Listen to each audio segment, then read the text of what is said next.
The Dirty 30. Subscribe to the channel, sign up for notifications.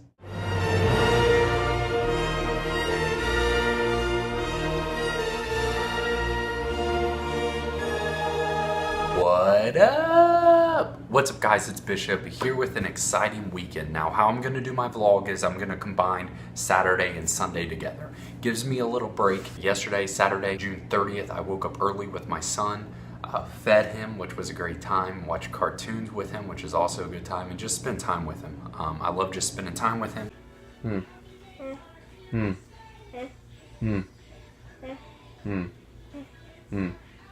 He just makes me smile so much. He's beautiful. I went and got Chick-fil-A for my wife because she was still sleeping, so I thought, you know what I'm saying? I thought, it's a good move here.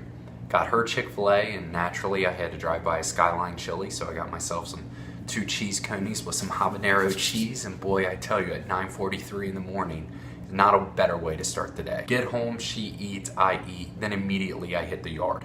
What I mean by hitting the yard is, I mean cutting the whole yard, trimming the whole yard, blowing the grass. I had rocks that I scooped up with a shovel, wheelbarrowed around different areas of the house, flattened those out because they were just in piles from dumping them, so I had to smooth those out. I worked out there from 10 until 5:15, but it was good. I love working outside, get my hands dirty. Look at that blister. Shout out to blisters. After that, I came in, showered real quick because we're having my family over for a Euchre Party. Now, Euchre is a card game.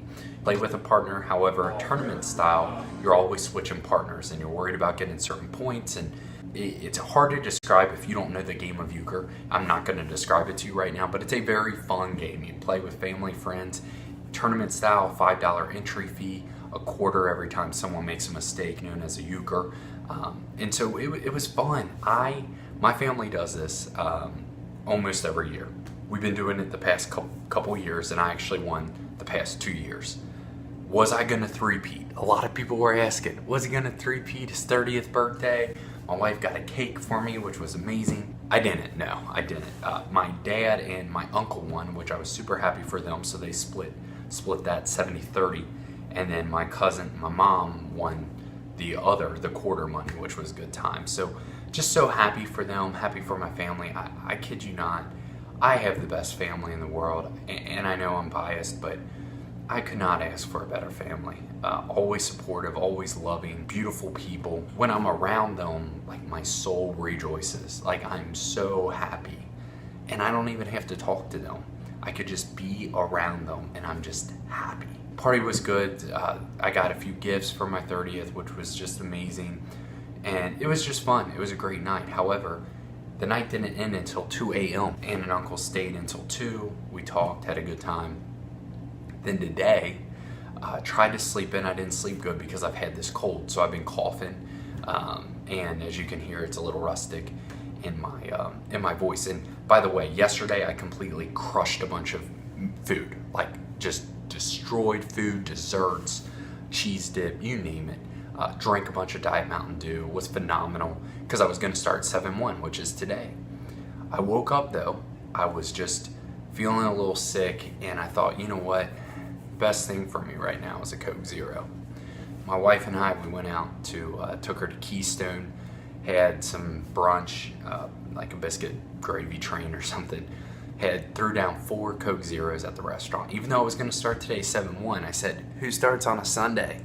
Gotta start on Monday, tomorrow. I should be good though. After Keystone, we drove, picked up my son. My mother-in-law was watching him, picked him up, then went to my aunt's house. He was getting his hair cut, so he got his little haircut and ate a bunch of Oreos while doing so to keep him still. Then I took my cousins, Logan, Sam, and Lucy. We went to a big blue slide. Big water slide a buddy of mine had in his backyard. It's fun, water slide, inflated, it's sick. I mean, the content videos that you guys are watching right now doesn't even do it justice. I even took down my son on the slide one time because my wife was actually feeling bad today, so she stayed in. So I took him, we went down, he hated it, screamed. Second time didn't scream as bad, but I think he's just a little too young for it. My cousins had a great time. 2 people can fit on it, so you can race at the same time. At the bottom, there's a nice pool.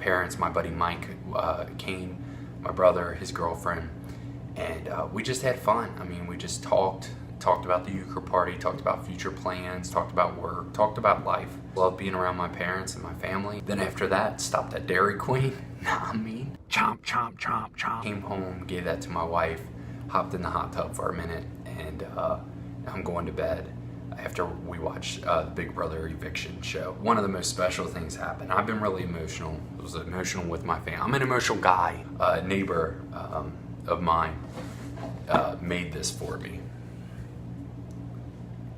Go Cats. But if you guys knew that the guy who made this is about 30 years old, but has the mentality of a 12-year-old because he was in a coma when he was 12, and he hasn't healed from that. Just how much a gift like this means to me is just like, yeah. And you know, and I struggle to find time to play air hockey when he asked me to play air hockey. You know, what's wrong with me? Yeah, that's difficult. That's difficult. So if you guys don't mind, just pray that I can find time to not be as selfish with my time. I'm fortunate my wife and I did a devotional tonight about communication. Read a passage out of Ephesians 4 about not letting corrupt talk come out of your mouth, but only what is upbuilding to others, and to be a blessing and a grace to those who hear it. Then my own personal devotional I did this evening was about peace, and how the woman had the severe bleeding, I think it was Mark 5, for 12 years. And she had heard about Jesus, and she believed she had enough faith to say, oh, well, when he's going to come by, I'm going to try to get as close to him as possible and be healed, even though for 12 years it seemed like it was hopeless. Think about that. Finally, she touches him, and she's healed, and he even felt that power leave and say, you know, who touched me? Yo, who touched me? She came forward, and he was like, wow, your faith, you know, go in peace, and you are healed. Go with peace. And it was a beautiful reading, just to think about how for so many years certain situation can seem hopeless, seem like there's not an answer. And I can't stress enough how much Jesus is that answer. And then not only that, but then when you get that answer of Jesus, he's commanding us to go in peace. And I know a lot of us out there, myself included, a lot of times have a restless heart. I just really, really struggle with resting in him. If you guys wouldn't mind just praying for my selfishness of my time, where I could make time for others. And then also for just resting in him and focusing on the peace that he gives. Love you guys. Thank you for checking out the blog. We'll see you tomorrow.